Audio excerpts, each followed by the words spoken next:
আজি মই মহানন্দ শৰ্মা মধ্য ইংৰাজী বিদ্যালয়ৰ ছাত্ৰ শ্ৰী ৰাজীৱ ৰহিদাসে পানীৰ দৈনন্দিন ব্যৱহাৰৰ বাবে এখন প্ৰকল্প প্ৰস্তুত কৰি এই পানীৰ বিষয়ে আমাৰ সকলো ছাত্ৰ ছাত্ৰীৰ সন্মুখত এখন প্ৰকল্প তৈয়াৰ কৰি আমি ঘৰতে কেনেকৈ পানী ফিল্টাৰ কৰি আমাৰ দৈনন্দিন জীৱনত ব্যৱহাৰ কৰিব পাৰোঁ তাৰ বিষয়ে এখন প্ৰদৰ্শনী দেখুৱাবলৈ আগবাঢ়িছোঁ। ইয়াৰ বাবে মই একেবাৰে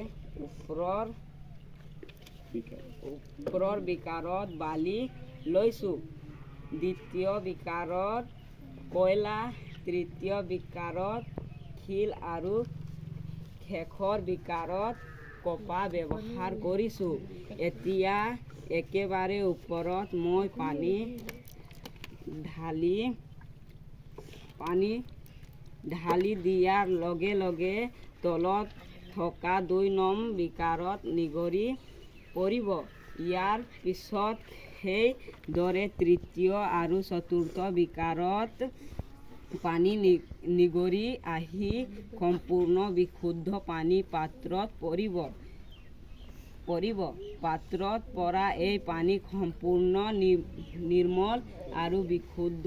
এই পানী ব্যৱহাৰ কৰিলে আমি বহুতো বেমাৰৰ পৰা হাত সাৰি সদায় স্বাস্থ্যৱান হৈ থাকিব পাৰোঁ। ধন্যবাদ।